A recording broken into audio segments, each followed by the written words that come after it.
Dan saya sangat menyayangkan ketika kemudian ada polemik begini dan menjadi viral, itu dihapus semua yang menjadi polemik, yang kemudian materi yang diduga oleh saudara-saudara dari pihak apologet Islam yang merupakan bukti penistaan terhadap agama Islam yang dilakukan oleh STT Nias. Kenapa mesti dihapus? Itu pertanyaan saya. Sayang gitu loh. Karena kalau dihapus, itu menjadi klaim buat saudara-saudara apologet Islam sebagai bukti sah penistaan yang STT Nias lakukan. Assalamualaikum warahmatullahi wabarakatuh. Berjumpa lagi dengan Jadi HMC, ya, channel yang mengedukasi dan menghibur.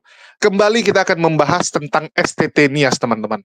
STT Nias yang sedang sangat viral karena didapati ada pengajaran Islamologi yang isinya menurut teman-teman Muslim, menurut pihak Muslim, itu adalah penghinaan dan penghujatan kepada agama Islam. Tetapi yang paling konyol, pihak STT Nias menyangkal mereka mengajarkan Islamologi. Padahal teman-teman, ya, mohon maaf, kita mendapatkan bukti-bukti ijazah mahasiswa-mahasiswa tamatan STT Nias. Dan di situ ada nilai untuk Islamologi. Itu yang pertama. Terus yang kedua, kita juga mendapatkan testimoni dari pendeta Blukusuntur Saifuddin Ibrahim yang mengatakan pernah diundang sebagai dosen tamu untuk mengajarkan Islamologi di STT Nias. Yang notabene kita tahulah, kalau Saifuddin yang mengajar, tentu saja isinya adalah hujatan kepada Islam. Bayangkan, di gereja saja kepada jemaat umum, kepada orang Kristen awam, dia mengajarkan kebencian kepada agama Islam. Apalagi kepada mahasiswa-mahasiswa STT yang notabene itu adalah laskar-laskar Kristus, itu adalah pasukan-pasukan Kristen, itu adalah calon-calon pendeta, calon misionaris, yang notabene akan berada di garda terdepan. Tentu saja, menurut pandangan saya, ajaran dari Saifuddin akan lebih ngeri, akan lebih sadis, dibandingkan dengan dia ngajar kepada umat biasa. Kalau kepada umat biasa saja sudah sadis, sudah ngeri hujatannya, apalagi ke mahasiswa ini. Itu menurut saya. Dan kita tahulah bagaimana STT Nias melakukan penyangkalan demi penyangkalan, bahkan websitenya dihapus, teman-teman. Dihapus. Mereka pikir jejak digital bisa hilang. Oh, tidak. Tidak, ini udah zaman digital, teman-teman. Udah nggak gampang menghilangkan barang bukti seperti itu. Bahkan ini juga disayangkan oleh pihak dari Kristen sendiri. Sudah banyak pihak-pihak Kristen yang menyayangkan tindakan yang dilakukan oleh STT Nias. Mereka berkata bahwa seharusnya STT Nias ya sudahlah, minta maaf saja. Minta maaf, ada sedikit kesalahan atau teledor dari staf atau dosen atau siapapun. Kan begitu, ini institusi, tentu saja ada pihak yang bersalah. Ada yang melakukan hal tersebut. Kan begitu. Dan nggak mungkin kita bilang, oh semua salah, nggak mungkin. Namanya institusi, ada penanggung jawabnya. Tetapi yang disayangkan, malah menolak, malah mengatakan bahwa oh tidak ada gitu kan. Nah, inilah saya bilang kacau balaunya. Dan ini disayangkan juga oleh pendeta Joshua Tewu, ya, salah satu doktor teologi juga, ya, beliau doktor teologi yang menyayangkan dan mengatakan bahwa STT Nias melakukan satu blunder besar. Bahkan Pak Joshua Tewu, ya, itu juga menghubungi langsung pihak dari STT Nias, dan saya rasa beliau juga pasti sudah mencari tahu, sudah mencari informasi mengenai kasus ini. Apalagi beliau juga tokoh yang cukup dihormati di kalangan akademisi kekristenan. Cukup dihormati, ya, karena beliau juga punya STT, kalau tidak salah. Jadi sesama STT yang pertama, terus yang kedua beliau juga salah satu pendiri BMPT KKI, dan punya jabatan penting di BMPT KKI, suatu organisasi yang membawahi seluruh sekolah tinggi Kristen dan juga perguruan tinggi Kristen. Ya, kita tahu BMPT KKI itu adalah Badan Musyawarah Perguruan Tinggi Kristen, ya.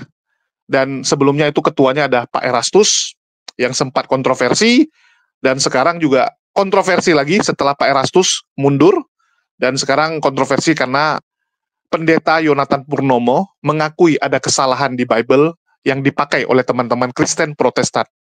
Nah, jadi kita tahu Joshua Tewu itu linknya kuat, ya linknya kuat kepada pemerintahan, kepada sesama STT. Nah, jadi clear.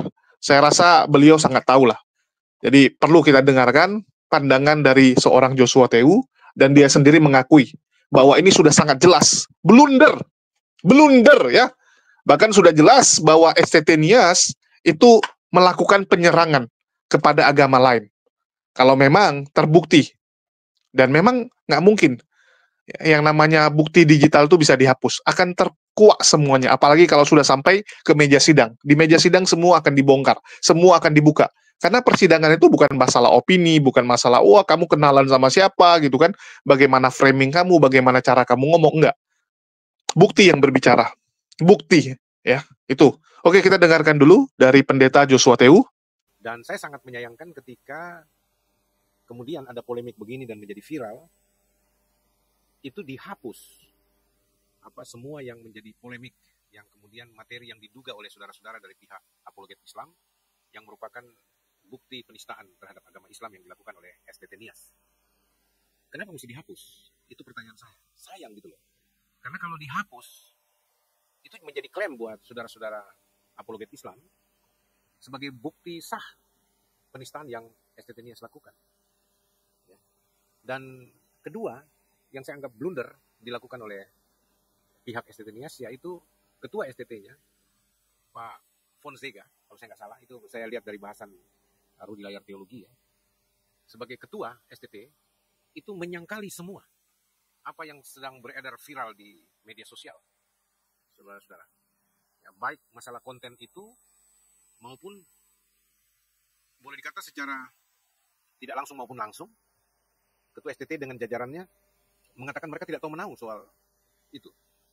Dan mungkin setelah dihapus baru mereka buat press release ya dari rekaman handphone biasa dan kemudian diupload. Dan itu menjadi viral juga. Jadi bagi saya ini blunder, kenapa? Karena apalagi klarifikasi penyangkalan terhadap semua materi yang kalau secara jejak digital dibuktikan oleh saudara Rudi Layar Teologi bahwa itu benar ada dan memang benar termuat seperti itu, dan itu tidak bisa disangkali karena jejak digital itu bisa dibuka, bisa ditelisik. Dan yang saya maksudnya blunder, kenapa mesti di dalam press release itu ketua STT Pak Fonseca dan kawan-kawan jajaran pimpinan STT Nias itu mengancam untuk melaporkan pihak-pihak yang dianggap telah membuat sangat, atau pihak-pihak yang ulahnya sangat-sangat merugikan STT Nias dan mencemarkan nama baik STT Nias, dan akan melaporkan ke polisi. Ini yang saya bilang blunder. Kalau soal klarifikasi saja barangkali tanpa ancaman melaporkan ke polisi, apalagi kalau betul-betul pihak STT Nias melaporkan ke polisi, itu bagi saya bunuh diri. Ya.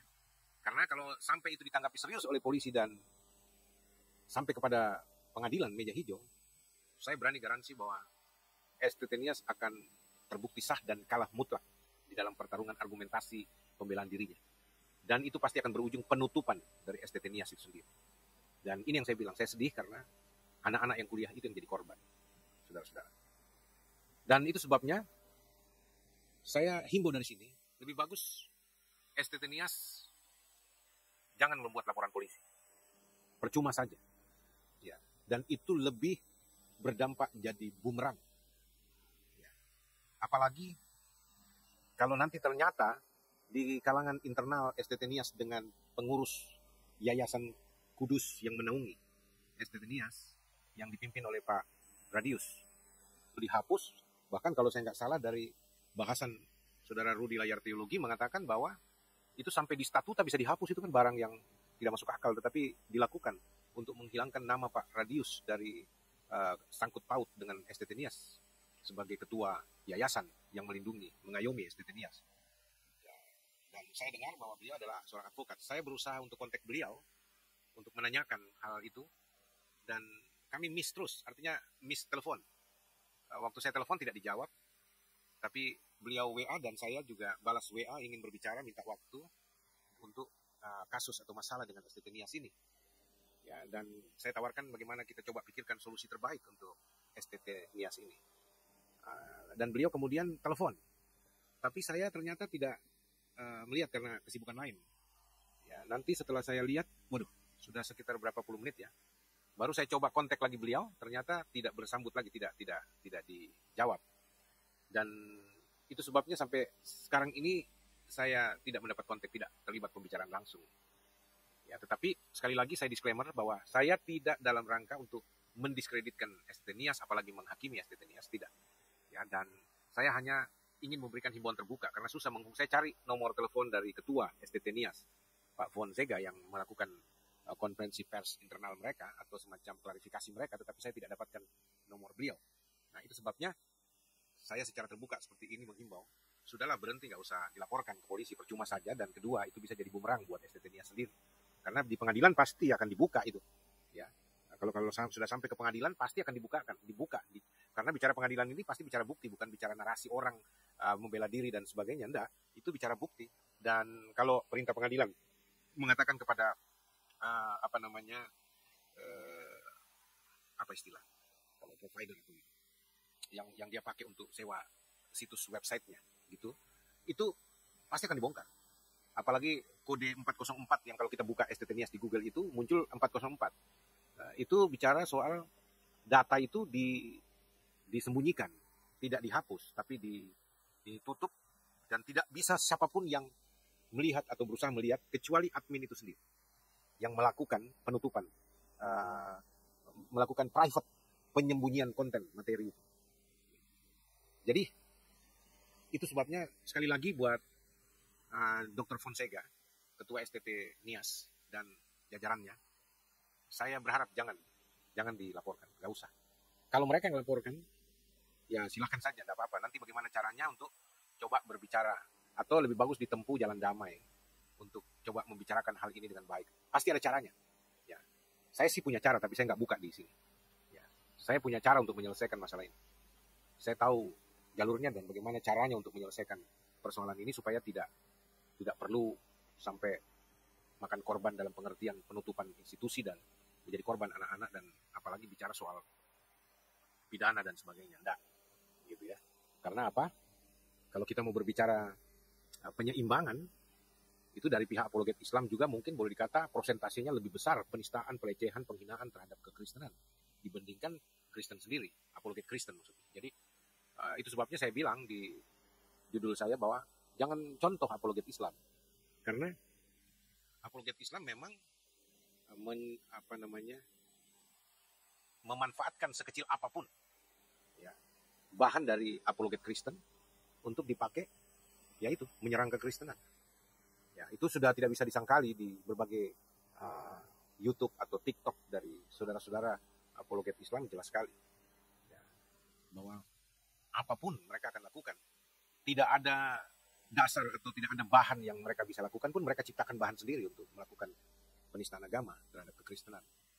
Dan itu sebabnya saya bilang jangan ikut cara begitu. Kenapa? Karena apologet itu di dalam perspektif Kristen sebenarnya, saudara-saudara, beda dengan apologet dalam perspektif para apologet Islam. Saya tidak bicara agama Islam ya, saya bicara ini agama. Apologet Islam yang mengaku apologet. Ya, istilah lain dari mereka, gelar lain dari mereka adalah polemikus Islam ini. Ya, yang suka mempolemikkan agama Kristen gitu. Nah, itu sebabnya perbedaan ini yang saya mau jelaskan, bahwa apologet itu sebenarnya kalau bicara dalam perspektif Kristen ya, saudara-saudara, kita terpanggil untuk melakukan pembelaan.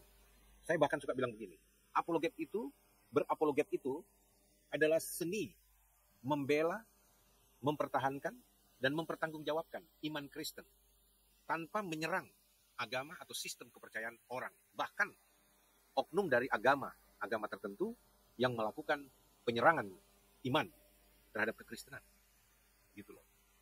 Jadi yang saya pelajari dan memang saya terlibat aktif dalam dunia apologetika, bahkan kalau saya mau katakan disertasi saya untuk S3 saya khususnya berbicara tentang dunia apologetika di Indonesia, konteks Indonesia. Ya, sehingga saya paham betul dunia berapologetika di Indonesia ini. Ya, itu sebabnya saya sampaikan bahwa dari apa yang saya pelajari, termasuk contoh-contoh berapologet di dalam Alkitab sendiri, oleh rasul-rasul, bahkan oleh Yesus sendiri, ya, itu tidak pernah menyerang agama orang. Waktu itu agama Yahudi. Yesus tidak pernah mengecam agama. Tidak pernah mengecam ajaran Taurat atau kitab suci agama Yahudi ketika itu. Walaupun kalau Yesus kecam oknum-oknum dari ahli Taurat dan orang-orang Farisi. Ya, tentang ajaran mereka yang bukan ajaran yang salah, tapi yang Yesus kecam dengan rasul-rasul adalah mereka mengajarkan Taurat, segala perintah, hukum, tradisi, dan sebagainya, tetapi mereka sendiri tidak melakukannya. Mereka double faces, munafik. Ya. Sehingga itu yang Yesus kecam soal moralitas kaum agamawan ini. Bukan agamanya, bukan agama Yahudi. Dan itu sebabnya ini juga diikuti oleh para rasul. Rasul tidak pernah mengecam agama. Rasul-rasul di Alkitab ya, kita bicara.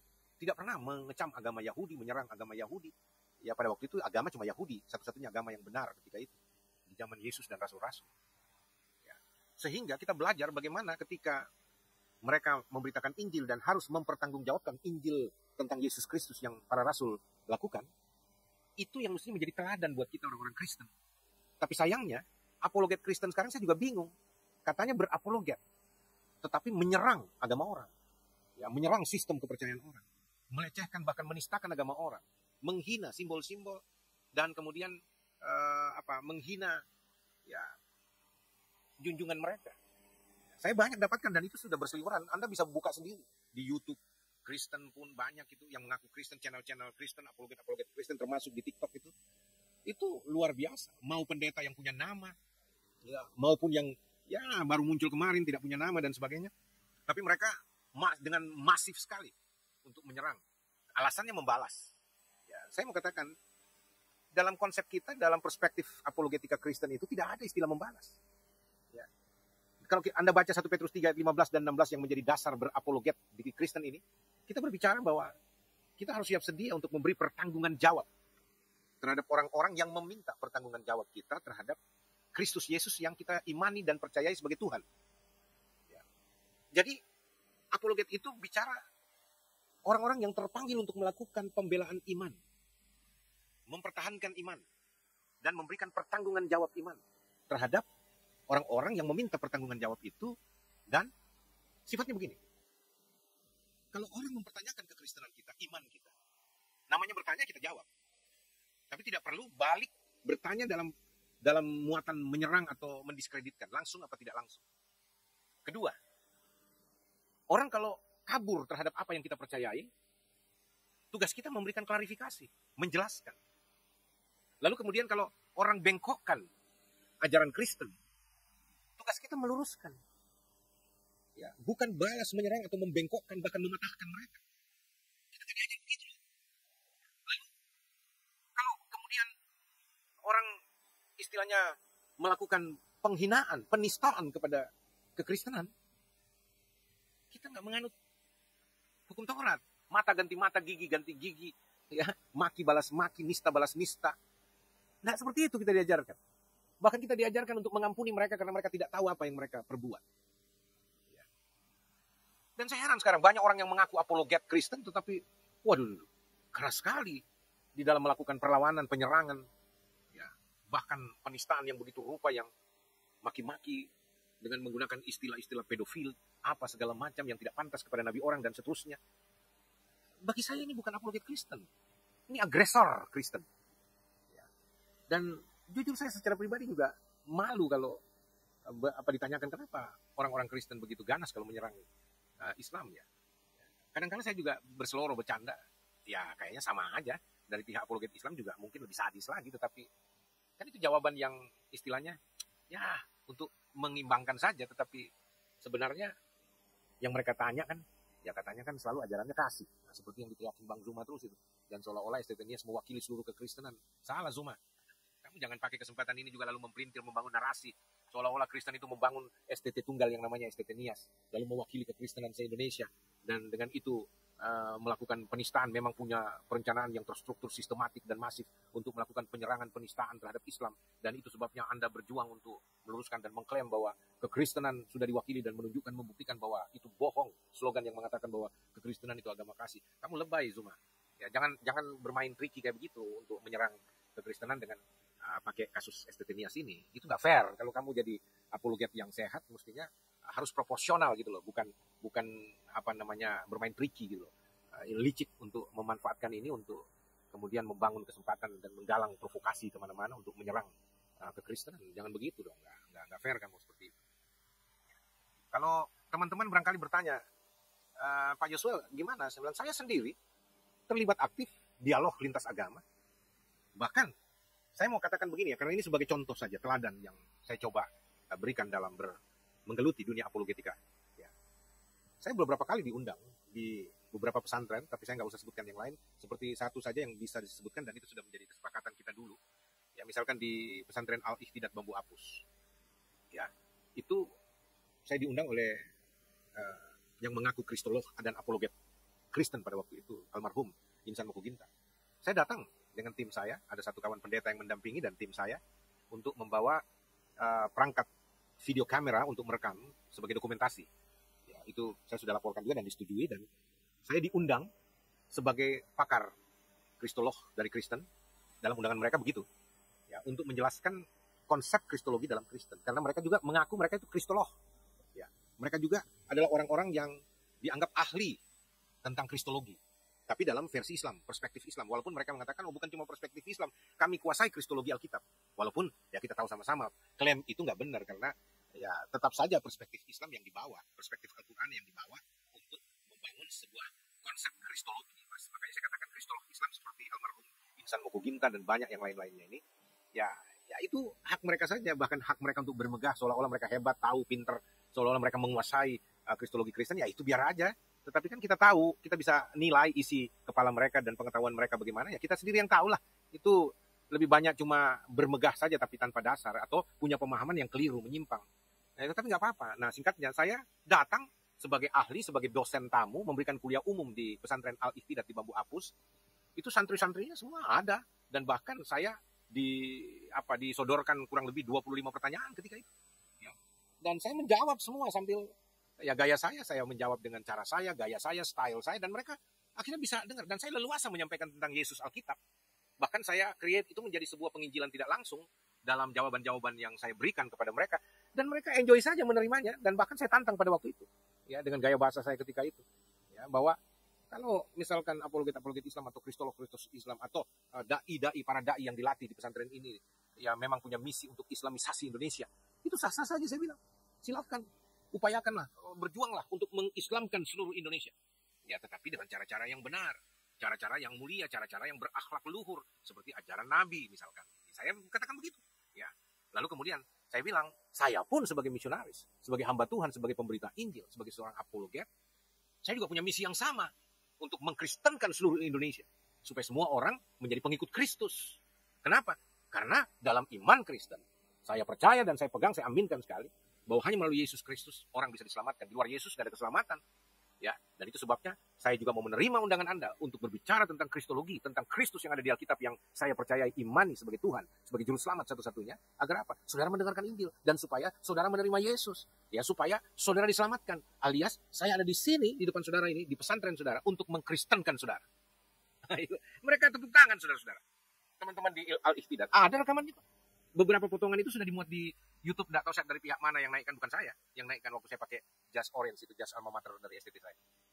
Jadi saudara-saudara, hal-hal seperti itu yang saya ingin katakan kepada saudara. Kita bisa berbicara, kita bisa berdialog. Bahkan saya bilang sama mereka, ya kalau Anda memang punya niat, karena saya percaya niat yang Anda maksud itu adalah niat suci bagi pandangan Anda untuk mengislamkan seluruh dunia, termasuk seluruh Indonesia. Karena Anda yakin Islam merupakan agama rahmatan lil alamin, dan Anda menginginkan semua orang Indonesia menerima rahmat Allah itu. Maka Anda terpanggil untuk berdakwah, bahkan berjihad untuk mengislamkan Indonesia. Silahkan saja. Selamat malam saudara-saudara, jumpa kembali dengan saya Rudi dari Layar Teologi. Kali ini saya mau masih sedikit ya meneruskan video saya yang terakhir, karena memang ada updatean informasi terbaru ya berkaitan dengan STT Nias, Saifuddin Ibrahim, GBI Gereja Bethel Indonesia, dan Gilbert Lumoindong ya, maksudnya Pendeta Gilbert Lumoindong.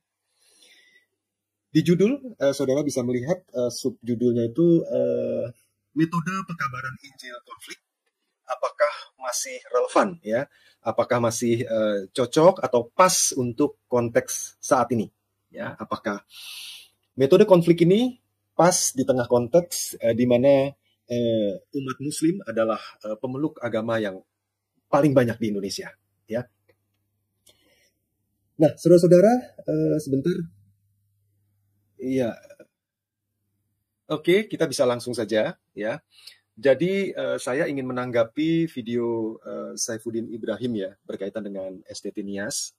Dan ini ada link videonya. Kemudian juga ada judul videonya.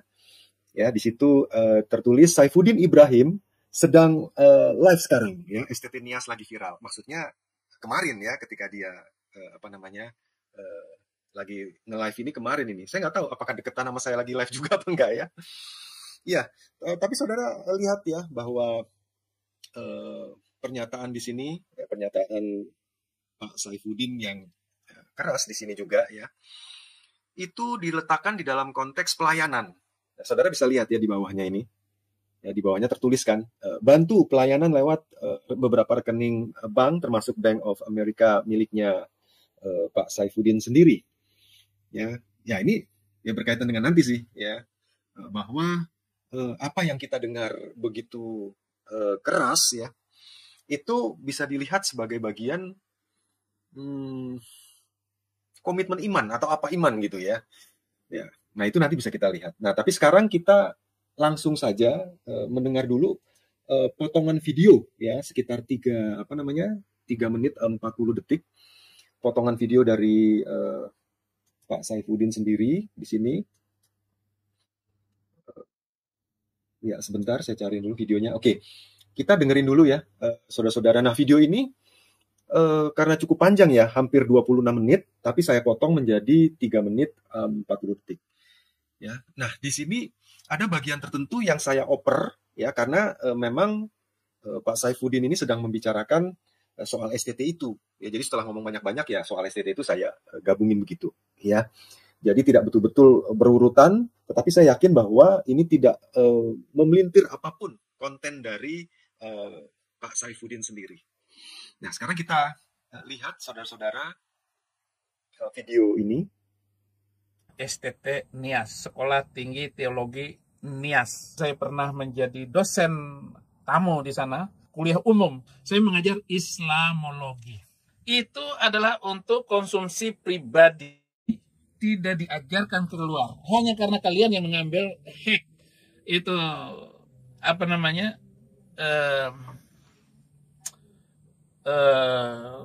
email atau apa saja yang berkaitan dengan STT Nias, kalian yang mencuri, mengambil. Itu kan untuk sendiri, nggak ada kaitannya untuk keluar.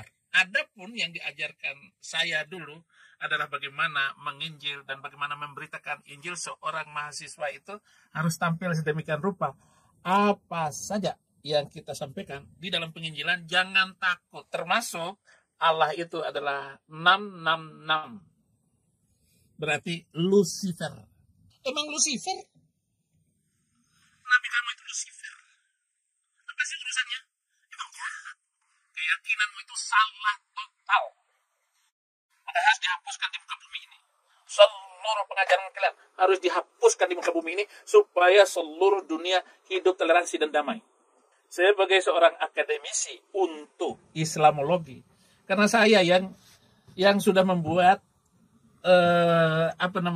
kurikulum Islamologi itu yang saya jadikan di dalam 3 pelatihan camp penginjil sejati. Jadi tahap tingkat pertama, kedua, dan ketiga, advance, penginjil advance. Saya baru menyiapkan ada lebih kurang 500 penginjil yang tersebar ke seluruh Indonesia yang sedang bekerja bagaimana memenangkan jiwa-jiwa di seluruh Indonesia. Saya sendiri yang memimpin melawan roh-roh jahat di udara. Mental-mental busuk yang dimiliki oleh orang-orang yang mengaku diri beragama. Saya akan lakukan terus. Anda mungkin mengatakan, wah, udara ini, kita akan melawan udara ini. Sinyal-sinyal yang tidak benar, kita harus lawan. Nggak ada alasan kita berhenti. Terus perbaiki kurikulum pengajaran nanti. Dan metode-metode saya di dalam menyerang keyakinan itu. Supaya dipakai, digunakan terus-menerus. Supaya mereka kapok, saudara-saudara. Sehingga nggak ada alasan kita berhenti untuk memberitakan Injil. Dan memberitakan Injil tidak bisa dihentikan oleh siapapun. Karena itu surat keputusan Tuhan, SK dari Tuhan Yesus Kristus untuk memberitakan Injil itu, pergilah, jadikan semua bangsa muridku. Dan penyertaan Tuhan itu untuk penginjilan sampai akhir zaman. Oke, kalau saudara ingin komplitnya, tentu saudara harus masuk ke kanalnya Pak Saifuddin ya. Dan saudara memang sih ada bagusnya ya kalau saudara menonton penuh begitu. Tetapi poin-poin penting ini saya sampaikan ya supaya saudara mengerti cara berpikirnya ya seorang Saifuddin Ibrahim itu gimana gitu. Karena dia betul-betul ya tidak akan berhenti, dan bukan hanya dia jalan sendiri gitu, enggak ya. Di dalam video itu dia mengatakan dia mempersiapkan 500 penginjil yang memakai cara metode dia. Ya, yang saya sebut adalah metode konflik, karena jelas di situ eksplisit ya Pak Saifuddin mengatakan menyerang ya. Oke. Kita lanjutkan saudara-saudara, kita sudah putar video ini. Jadi ada 3 poin ya yang ingin saya bicarakan. Kelihatannya singkat-singkat di sini. Yang pertama, STT-NIAS dan kaitannya dengan Gereja Bethel Indonesia, GBI. Kemudian poin kedua, metode pekabaran Injil Saifuddin Ibrahim dan kedekatan Saifuddin dengan GBI. Ya, kemudian yang ketiga, Gilbert Lumaindong sebagai ketua pekabaran Injil pada saat ya Saifuddin mengajar di STT-NIAS ini. Menarik ya, karena nanti ada satu foto menarik ya. Nah, kita langsung saja, ini foto yang saya ambil dari live streaming saya kemarin itu ya. Jadi kalau saudara pengen lihat detailnya ya saudara tonton di situ. Ya, tetapi saya cukup memperlihatkan kepada saudara di sini ada plang kampus STT-NIAS. Kemudian di sini juga ada logo dan juga ada GBI di sini. Memang ini logo GBI-nya. Lalu ada Golkarnya di sini. Lalu ada nama di sini Eva Dianti Maru Ao ya, MPD. Nah ini saya cukup saya rasa menjelaskan ini. Oh ya, saya gedein ya supaya saudara jelas ya. Nah di sini.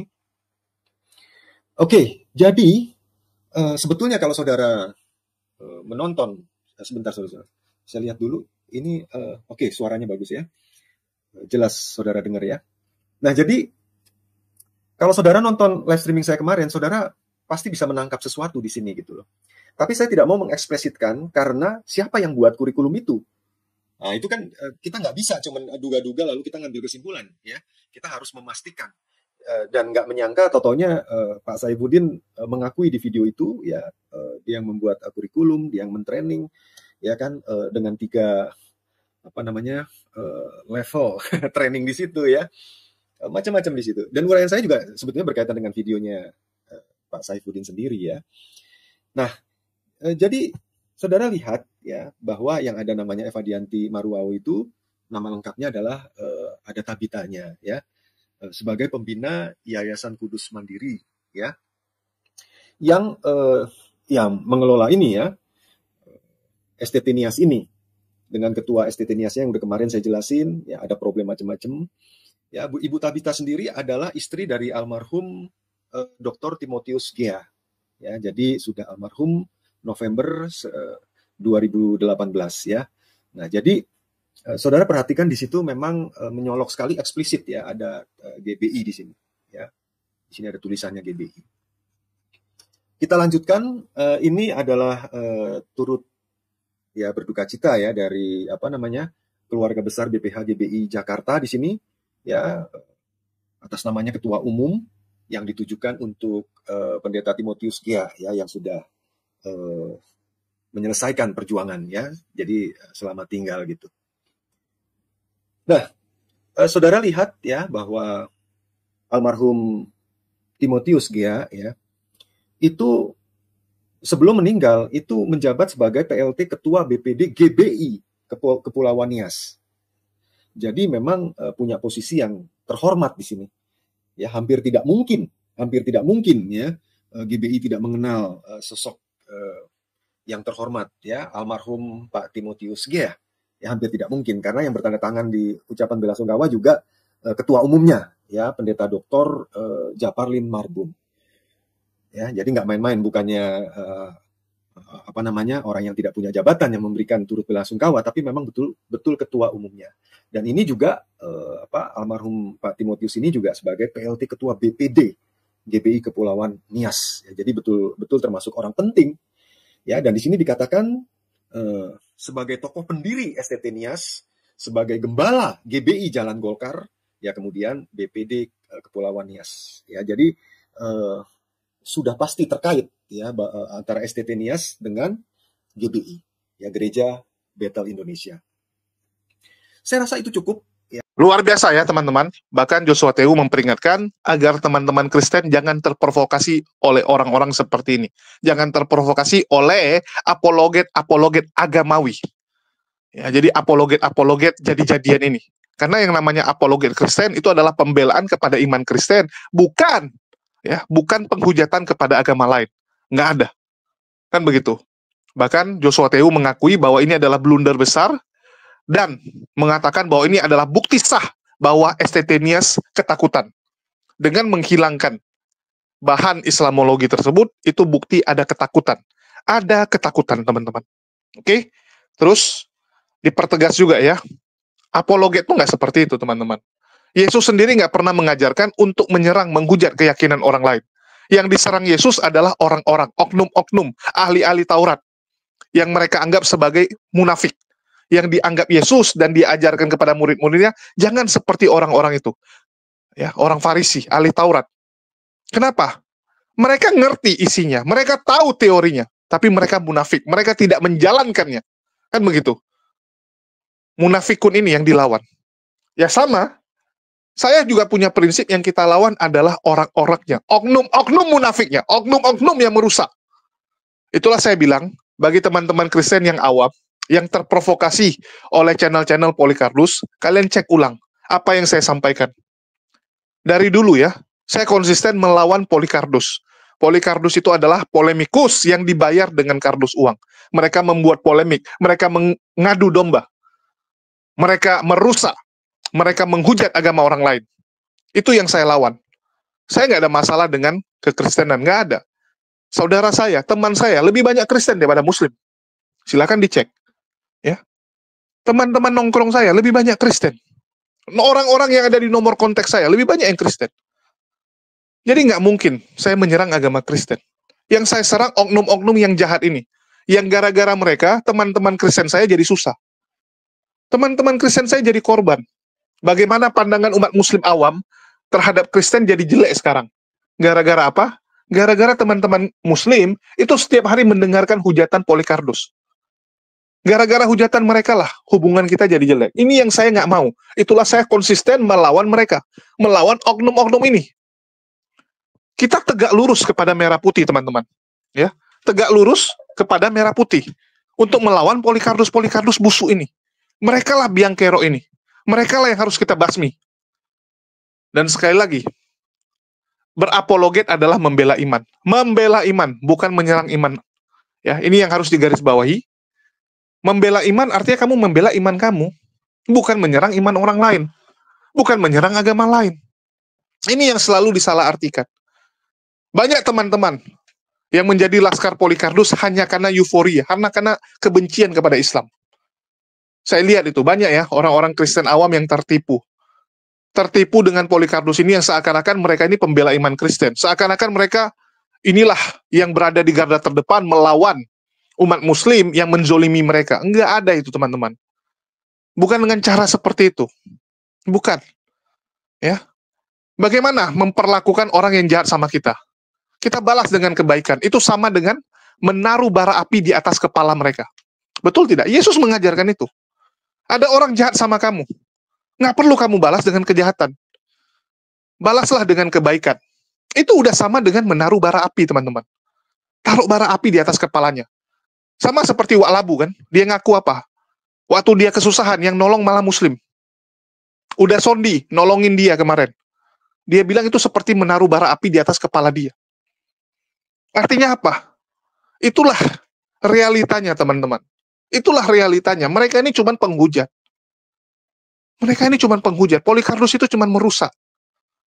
Jangan kalian berpikir, wah, umat Muslim ya, itu melarang gereja berdiri dan sebagainya. Kalian cek dulu dong. Kalau melarang gereja berdiri, nggak akan ada gereja di Indonesia. Nggak akan ada. Umat muslim 87%. Sangat gampang. Sangat gampang kalau ingin melarang. Tapi apakah itu terjadi? Enggak, teman-teman. Enggak. Jangan mau dibodohi. Cek dulu itu kenapa nggak berdiri. Malah banyak gereja-gereja itu nggak bisa berdiri lantaran diganggu, direcokin oleh pendeta yang lain, oleh gereja yang lain yang ada di tempat itu, yang nggak mau ada saingan. Sudah sering kalian dengar ya, antar gereja tuh bersaing, antar gereja tuh berantem. Dicek dulu kebenarannya. Jangan modal, wah, saya nggak mau tahu ini satu iman sama saya, ini satu agama dengan saya bela. Jangan gitu, teman-teman. Belajarlah, belajarlah. Begitu juga dengan kasus STT Nias. Saya lihat ya, banyak sekali teman-teman ya, yang typing tuh. Terutama teman-teman Kristen yang asal bela gitu. Nggak ngecek dulu.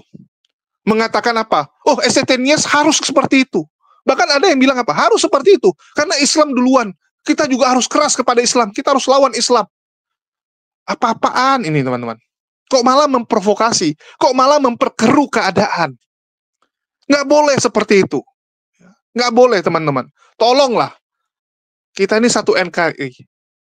Saudara sebangsa. Harusnya kita berangkulan. Harusnya kita saling membantu. Bukan seperti ini. Kalau yang jelek, oke, kita bereskan sama-sama. Ini kita harus akui, ada yang nggak beres dengan toleransi umat beragama sekarang. Dan kenapa? Dicari tahu. Ternyata ini adalah hasil akumulasi.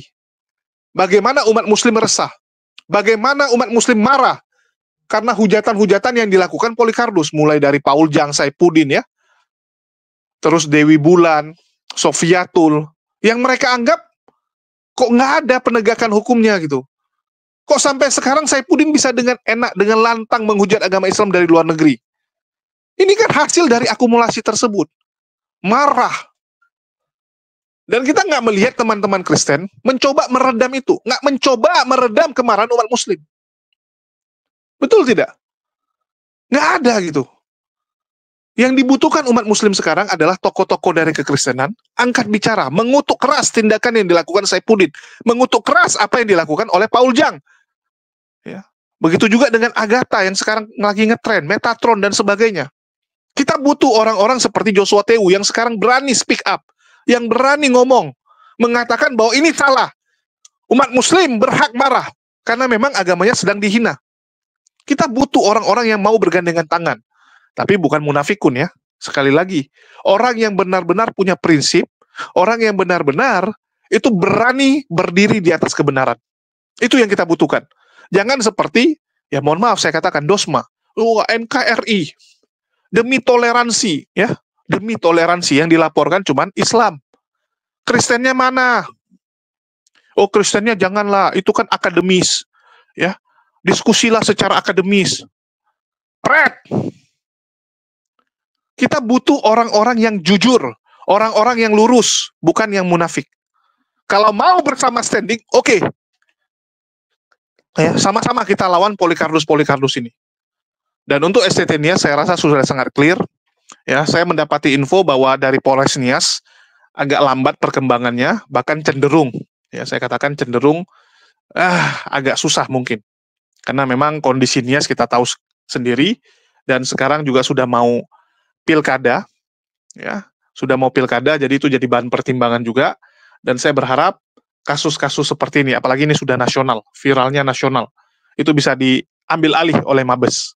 Ya ini bukan kasus kecil lagi, karena ini sudah meresahkan satu Indonesia, meresahkan teman-teman. Dan kita berharap Mabes, ya dari tim Bareskrim bisa turun untuk memeriksa apa yang terjadi di STT Nias dan apakah benar STT Nias mengajarkan Islamologi yang isinya menghujat agama Islam. Dicek. Kan begitu. Tinggal dicek. Kalau memang bukan STT Nias yang melakukan, ya sudah. Dan kalau memang terbukti STT Nias yang melakukan, tolong ditarik, diseret orang-orang yang melakukan, yang membuat bahan-bahan Islamologi seperti itu. Siapa yang bertanggung jawab? Ya, siapa yang bertanggung jawab? Itu aja sih yang mau saya sampaikan. Makasih nih buat teman-teman semua yang udah nyimak dan mendukung channel ini. Makasih buat semuanya. Di akhir kata saya ucapkan, Wassalamualaikum warahmatullahi wabarakatuh. Sampai jumpa di konten-konten kita berikutnya.